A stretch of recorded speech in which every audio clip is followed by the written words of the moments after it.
अभी recently social media पे हमने बहुत सारा बज़ देखा एक कंट्रोवर्सी को लेके, एक इवेंट को लेके, जहाँ पे एक स्पोर्ट पर्सन है हार्दिक पांड्या, उनका डिवोर्स हो गया उनकी वाइफ नताशा के साथ। और उसको लेके इंटरनेट वर्ल्ड पे, सोशल मीडिया पे खास करके बहुत सारे लोग उस पर बहुत कुछ कमेंट कर रहे हैं, राइट। अलग अलग लोग अपनी पॉइंट ऑफ व्यू दे रहे हैं, लेकिन उसमें से जो कॉमन सोच बन के आ रही वही है कि हार्दिक पांड्या के साथ इनजस्टिस हुआ है, अब उनके बेबी का क्या होगा, नताशा ने उनके साथ इनजस्टिस किया है और दोनों को डिवोर्स नहीं लेना चाहिए था, ऐसा क्यों किया जब उनका बेबी है, अगर ऐसा ही था तो उनको पहले ही डिवोर्स ले लेना चाहिए। ऐसे एंड नंबर ऑफ क्वेश्चन लोग रेस कर रहे हैं और अपनी सिंपैथी एम्पैथी दिखा रहे हैं हार्दिक पांड्या के प्रति। वो भी एक अपने आप में एक बायस है जिसको मैं आगे बात करूँगा। तो समझते हैं डाइवोर्स को लेके इंडियन पॉपुलेशन क्यों इतना इन्फ्लुएंस्ड है, क्यों इतना इसको लेके ज़्यादा इमोशनल है, तो उसके डीप डाउन क्या रीजंस रहे हिस्टोरिकली देखे या करंट सिनारियो में, तो आज उसको समझेंगे आज के इस वीडियो पे।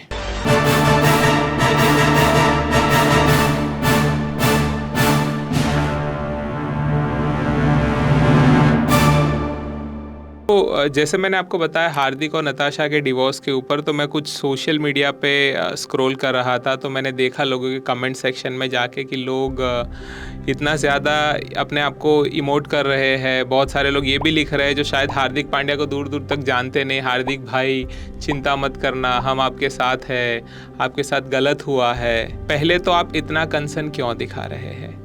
ये उनकी एक पर्सनल लाइफ मैटर है जिसको उन्होंने म्यूचुअली काफ़ी हद तक रिजॉल्व कर ली है और इसीलिए उनको ये प्राइवेसी मेंटेन करनी थी। इसीलिए उन्होंने अपनी सोशल मीडिया पेज पे, दोनों ने, नताशा ने और हार्दिक ने, एक पोस्ट डाला था कि ये हमारा म्यूचुअल डिसीजन है और आप सब हमारी प्राइवेसी को रिस्पेक्ट करें। लेकिन भारत में प्राइवेसी लोगों को समझ कहाँ आती है। लोगों ने उसको लेके इतना बज़ क्रिएट किया, उसके नाम पे इतना सारा कंटेंट बनाया गया है। हालांकि हम भी वही कंटेंट बना रहे हैं, लेकिन हम एक अदर साइड दिखा रहे हैं जो बहुत इंपॉर्टेंट है। इस जो भीड़ तंत्र के अंदर कुछ अलग पर्सपेक्टिव जो ज़्यादा लॉजिकल है वो दिखाना भी बहुत ज़रूरी है। देखिए, वर्ल्ड वाइड थोड़ा पर्सपेक्टिव को समझते हैं कि डाइवोर्स एग्जैक्टली अगर ग्लोबल स्टैटिस्टिकली देखें तो क्या है। एक पोर्टुगीज़ नाम का कंट्री आप सबने सुना ही होगा, पुर्तगाल भी जिसे हम कहते हैं, राइट। वहाँ का डिवोर्स रेट है 94%, जबकि भारत का जो डाइवोर्स रेट है वो सरप्राइजिंगली 1% के आसपास है, मे बी 1.1%, और ये वन ऑफ द लोएस्ट है पूरे वर्ल्ड के अंदर। अब हो सकता है कि इस स्टैटिस्टिक्स से आप बड़ा खुश हो जाओ कि भारत कल्चरली ट्रेडिशनली बड़ा एनरिच है, इसके कारण हमारा डाइवोर्स रेट कम है, या तो फिर आपको कहीं डीप डाइव करके समझना पड़ेगा कि क्या ऐसे रीजंस है जिसके कारण भारत का डाइवोर्स रेट इतना लो है, और कहीं ये एक प्राइड की बात है या ये हमारे लिए एक शेम की बात है या एरिया ऑफ कंसर्न है जिसको हमें समझना पड़ेगा और सॉर्ट आउट करना पड़ेगा, राइट। तो उसको आज समझते और बेटर वे में। सबसे पहले तो भारत में डाइवोर्स है उसको जो परसेप्शन बिल्डअप हुआ है हिस्टोरिकली देखे या हमारे ट्रेडिशनली कल्चर में, तो डाइवोर्स को एज एन फेलियर देखा गया है। अगर एक कपल अपने म्यूचुअल डिसीजन से अलग होना चाहता है, और हालांकि चलो म्यूचुअल नहीं, अगर उसमें से एक पर्सन भी अलग होना चाहता है, तो उस इंडिविजुअल को या उस कपल को ये फील कराया जाता है कि आप लोग एज अ रिलेशन में फेल कर गए हो और आप में कहीं ना कहीं कुछ कमियां हैं, इसके कारण आपको डाइवोर्स आप ले रहे हो और ये गलत डिसीजन है सोसाइटी की नज़र में। पर सीधी सी बात है, एक इंडिविजुअल डिसीजन है। एक रिलेशन में वो दो लोग डे इन डे आउट साथ में जीते हैं और उनकी रिलेशन को लेके दुनिया का एक परसेप्शन बना लेना सही गलत या सोसाइटी का, वो बिल्कुल इलॉजिकल सा लगता है, क्योंकि इवेंचुअली वो इंडिविजुअल लाइफ है उन दोनों की, और उसमें क्या उनका लाइफ में सही चल रहा है गलत चल रहा है उनसे बेटर कौन जान सकता है। बड़ी सिंपल सी बात है। तो उसमें सक्सेस फेलियर नहीं है।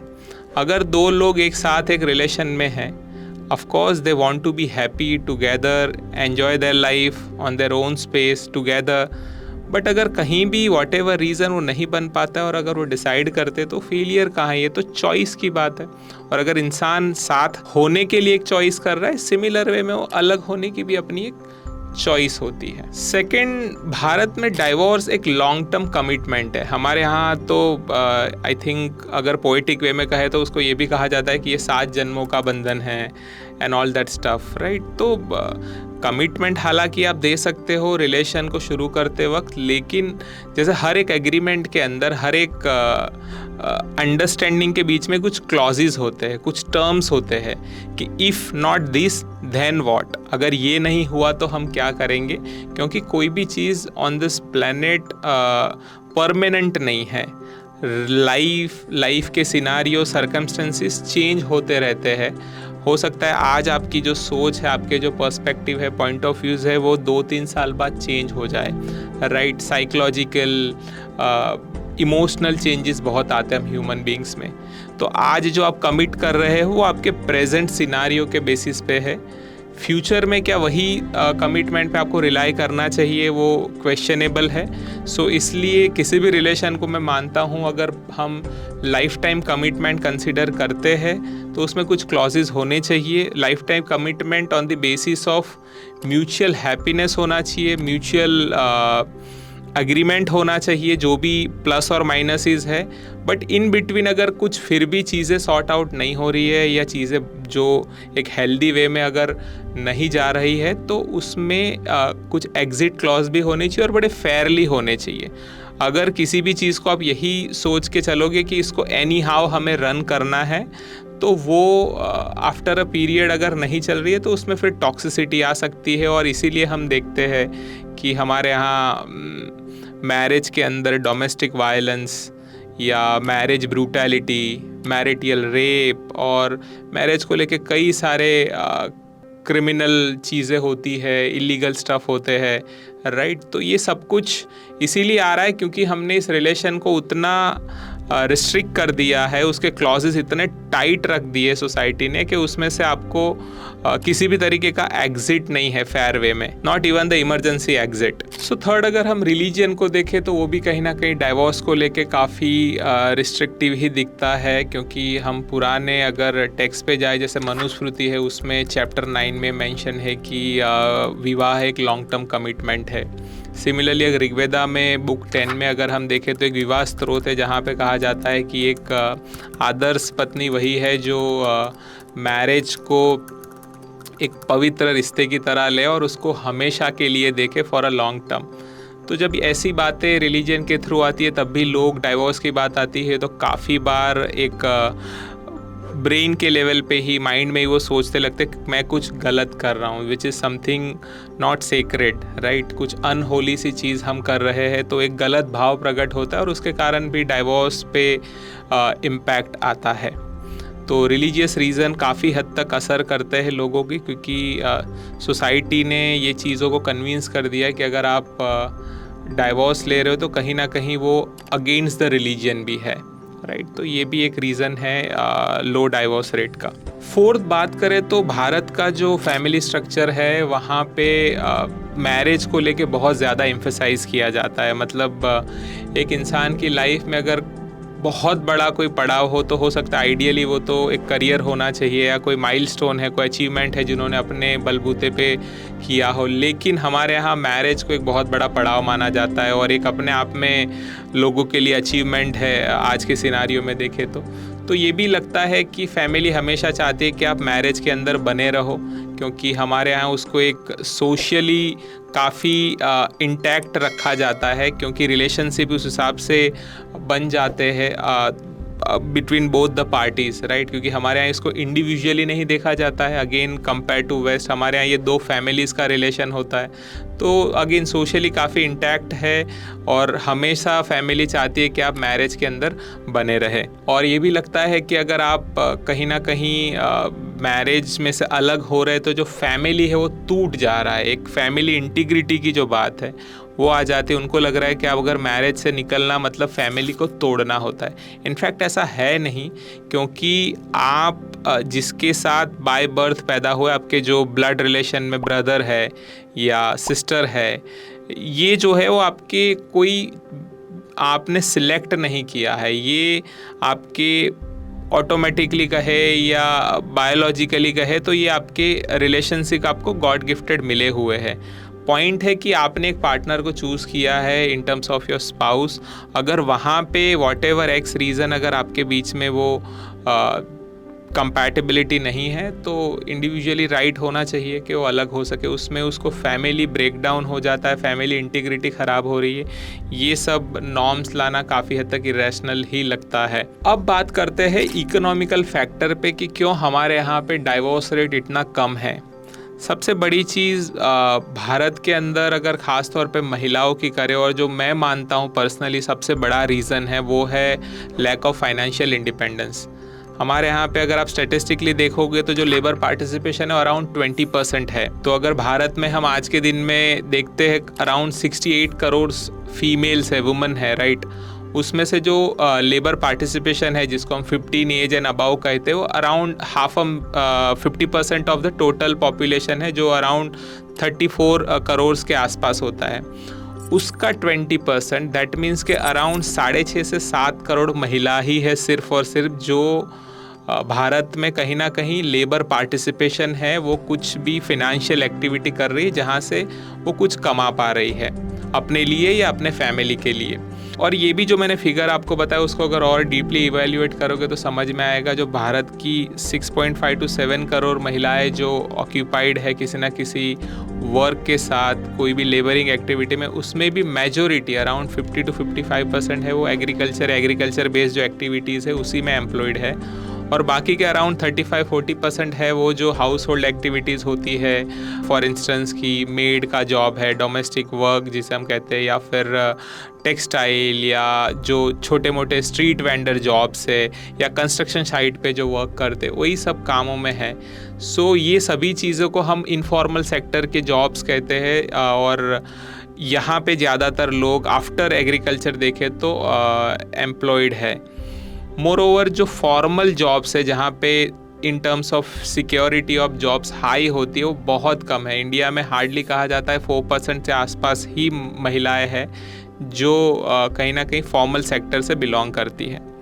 अब ये जो इनफॉर्मल सेक्टर है इंक्लूडिंग दी एग्रीकल्चर पार्ट, क्योंकि वहाँ पे भी एक स्पेसिफाइड इनकम सोर्स नहीं होता है, चैलेंजेस ये होती है कि यहाँ पे आपकी इनकम और जॉब सिक्योरिटी नहीं है।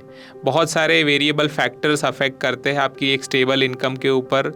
साथ ही साथ में आपकी सोशल सिक्योरिटी भी नहीं होती है, क्योंकि आप लॉन्ग टर्म में देखें तो पेंशन है, ग्रेच्युटी है, हेल्थ केयर सर्विसेज है, ये सब आपको क्वालिटी नहीं मिल पाता इनफॉर्मल सेक्टर में। तो ये सब रीज़न भी कहीं ना कहीं एक इनसिक्योरिटी पैदा कर रहे, फियर पैदा कर रहे महिलाओं में कि उनका एक रिलेशनशिप में रहना, उनका एक स्टेबल सोशल एनवायरनमेंट में रहना जहाँ पे वो खुद का और अपने एक्सटेंडेड फैमिली मतलब बच्चों का ख्याल रख सके, उसके लिए उसकी फाइनेंशियल डिपेंडेंसी ज़रूरी है, और वो खुद के पास नहीं है, क्योंकि स्टैटिस्टिकली हमें दिख रहा है कि उनके पास वो स्टेबल इनकम सोर्स है ही नहीं।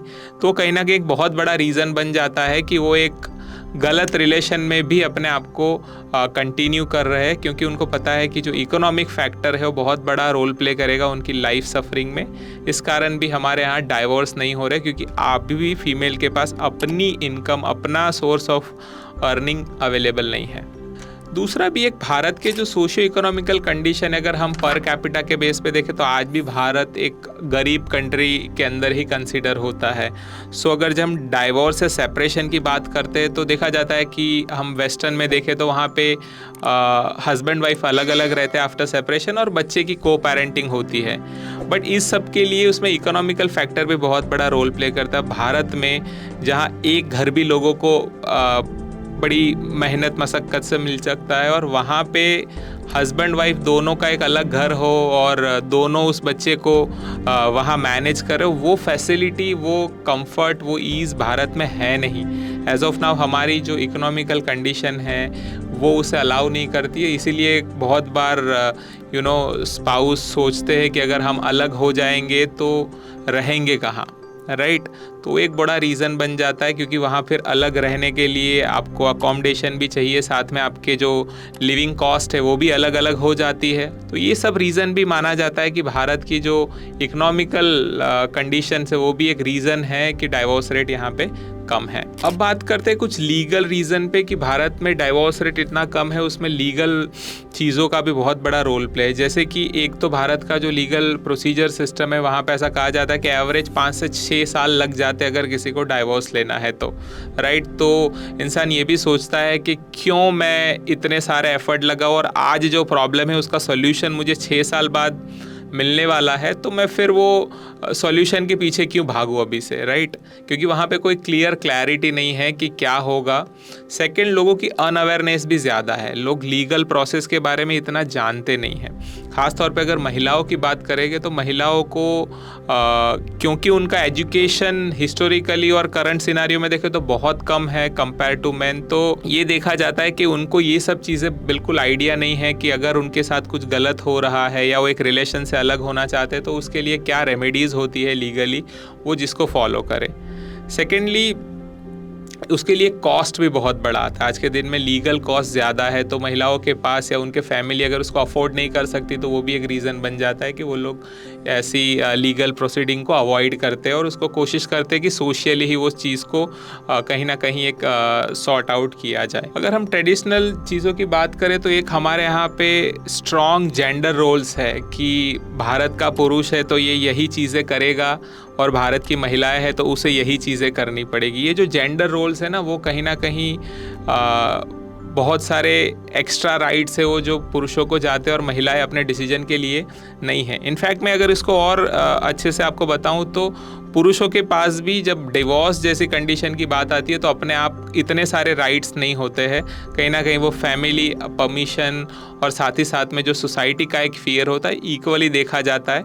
ऑफ कोर्स महिलाओं के केस में वो बहुत सारे कम्युनिटीज़ में देखते हो बहुत ज़्यादा है, लेकिन फिर भी वो एक प्रेशर हमेशा सोसाइटी का दोनों में दिखता है और म्यूचुअल कंसेंट से अगर अलग होना एक बहुत आम सी बात होनी चाहिए जो हर एक फर्स्ट वर्ल्ड नेशन में देखते हैं हम, राइट। जैसे आप यूएस का भी एग्जांपल लो जो वर्ल्ड में आज सुपर पावर है, वहाँ पे भी 45% डाइवोर्स रेट है, विच इज़ वेरी नॉर्मल। ऑलमोस्ट हम कह सकते हैं 50% लोग या आधे से ज़्यादा लोग हैं वो डाइवोर्स ले रहे हैं और उसको बहुत नॉर्मली सोसाइटी ने लिया है। हमारे यहाँ पे सोसाइटी का एक डिफरेंट अप्रोच रहा है, ज़्यादा रिग्रेसिव रहा है इस चीज़ को लेके, तो ये भी अपने आप में एक प्रॉब्लम है। दूसरा, मुझे लगता है ट्रेडिशनली देखा जाए तो हमारा माइंडसेट ये भी कहता है कि हमारे अंदर एक होप होता है रिकॉन्सिलेशन के लिए कि अगर रिलेशन में कुछ प्रॉब्लम है तो हम सोचते हैं आज नहीं तो कल सुलह हो जाएगी, राइट। तो वो जो होप है वो भी बहुत बार डाइवोर्स को नेग्लेक्ट करता है। सोचते हैं कि आज अगर लाइफ में प्रॉब्लम है तो अगले 1 साल 2 साल 5 साल में प्रॉब्लम सॉल्व हो जाएगी। ऑन अ फनी पार्ट ये भी देखा जाता है कि बहुत बार रिलेशन में प्रॉब्लम होती है तो लोग सोचते हैं कि हम एक चाइल्ड प्लान कर लेते हैं जिससे कारण हमारा रिलेशन में प्रॉब्लम सॉल्व हो जाएगा। इनफैक्ट वो एक बहुत ही गलत डिसीजन होगा। अगर आपका रिलेशन हेल्दी है, आपको लग रहा है कि लॉन्ग टर्म आप रिलेशन में साथ में ग्रो कर सकते हैं और एक दूसरे की लाइफ को फ्लरिश कर सकते हैं, तो आप इसमें फ्यूचर में फैमिली को एक्सटेंड कर सकते हैं, you can plan a baby. Otherwise अगर आपके रिलेशन में कुछ भी इनश्योरिटी है, आपको लग रहा है कि अभी भी हम अपने फ्यूचर को लेके इतने क्लियर नहीं हैं, हमारे अपने विजन्स या अपने डिज़ायर्स या वो एक दूसरे के साथ इतने मैचअप नहीं है, तो उस वक्त अगर ऐसा कोई प्लान कर रहे हो तो शायद वो अप्रोप्रिएट नहीं है। कुछ साइकोलॉजिकल रीज़न की बात करते हैं, जैसे भारत में ख़ास तौर पे अगर मैं बताऊं तो महिलाओं में अधिकांश रूप में और पुरुषों में भी कुछ लेवल पे एक होता है फियर ऑफ लोनलीनेस, अकेले रहने का डर। तो जैसे ही बात डिवोर्स की आती है ना, तो एक डर सा आ जाता है कि मैं अपने आप को कैसे अकेले सर्वाइव कर पाऊंगा, राइट। बहुत सारे लोग तो ये सोचते हैं कि एक रिलेशन से एग्जिट करने के बाद वो इमीडिएटली आफ्टर कुछ समय बाद वो दूसरे मैरिज में चले जाएंगे, बट वो भी ज़रूरी है कि अगर आपने एक बार एक रिलेशन में कुछ सीखा है तो उसको अच्छे से सोच समझ के आपको दूसरे रिलेशन में जाना चाहिए। और अगर आप नहीं भी जाना चाहते हो तो जो इंडिविजुअल जिसे हम सॉलिट्यूड कहते हैं, अकेले रहना अपने आप को, वो भी गलत ऑप्शन नहीं है। अगर आप अपने आपको ऐसी एक्टिविटीज़ में और ऐसी चीज़ों के साथ कनेक्टेड रहते हो तो प्रॉब्लम नहीं है बड़ा अपने आप को इंडिविजुअली जीना, अपनी चीज़ों को इंडिविजुअली मैनेज करना। यस, इसमें भारत में मैं ये डेफिनेटली कह सकता हूँ थोड़ा ज़्यादा टफ इसलिए है क्योंकि हमारी सोसाइटी और हमारा जो इकोसिस्टम है, हमारे जो मार्केट्स है, हमारा जो सराउंडिंग है, वो उस हिसाब से बिल्डअप नहीं हुआ है जो एक इंडिविजुअल की लाइफ को ईजीली मूव करने दे। वहाँ बहुत सारी जगह छोटे छोटे चीज़ें, फॉर इंस्टेंस अगर मैं कोई घर रेंटल लेने की बात करूँ या इंडिविजुअली अगर आप जब जी रहे हो तो आपका नेबरहुड है, उनकी जो बातें हैं, या आपके सराउंडिंग में फ्रेंड्स कलीग्स, उनका जो अप्रोच होता है वो थोड़ा वियर्ड होता है, थोड़ा ज़्यादा उसमें मुझे इरेशनैलिटी दिखती है। बट ये मुझे लग रहा है एक टाइम बीइंग की बात है। शायद जैसे जैसे हम इवॉल्व करेंगे और ज़्यादा और चीज़ों को और रैशनली देखेंगे, ये वाला टाइम भी निकल जाएगा और हो सकता है हम बहुत सारे इंडिविजुअल्स को देखें 30s 40s 50s 60s में जो सिंगल है या वो डिवोर्स्ड है और वो अपनी लाइफ मज़े से खुशी खुशी जी रहे हैं। एक और रीज़न है जो बहुत बड़ा फैक्टर होता है और वो होता है चाइल्ड को लेके, क्योंकि रिलेशनशिप में जब एक बच्चा हो जाता है या आपके 1 2 3 बच्चे हैं, यूजुअली भारत में तो ऑन एन एवरेज 2 बच्चे देखे जाते हैं, तो हमें लगता है उनके फ्यूचर पे बहुत बड़ा इम्पैक्ट होगा और ये काफ़ी हद तक समझ में आए वैसा भी रीज़न है।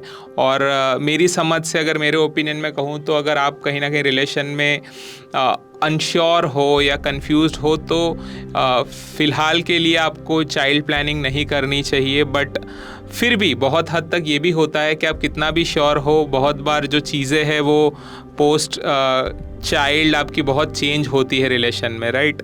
तो ये भी कहना कि अगर एक बार आपका चाइल्ड हो जाए उसके बाद आप डाइवोर्स के बारे में सोच ही नहीं सकते, वो भी गलत है। बट आइडियल सिनारियो में देखें तो आपको उससे पहले रिलेशनशिप को बहुत हद तक सोच समझ लेना चाहिए, राइट। बट अगर फिर भी वॉट एवर एक्स रीज़न आपके बीच में वो कंपैटिबिलिटी नहीं है और आप डिसीजन लेते हो कि अलग होना है, तो वहाँ पे आपको अच्छे से सब चीज़ों को क्लैरिटी के साथ अलग होना चाहिए। क्योंकि डाइवोर्स को एक ये भी तो हमारा जनरल पॉइंट ऑफ व्यू रहा है कि बड़ा नेगेटिवली ही देखा जाता है। अगर 2 लोग खुशी से सोच समझ के प्लान करके चाइल्ड के बारे में, उसकी कस्टडी के बारे में अगर हर चीज़ प्लान करके चल रहे तो वो एक फेयर डिसीजन होगा, वो एक हैप्पी एंडिंग होगी इन अ वे देखा जाए तो उस रिलेशनशिप की। क्योंकि हर चीज़ का एक ब्रूटल एंड होना ज़रूरी नहीं है। तो अगर वो हम रैशनली प्लान आउट करके कर रहे हैं तो चाइल्ड वाला जो सिनारियो या जो इम्पैक्ट है उसे भी अवॉइड किया जा सकता है।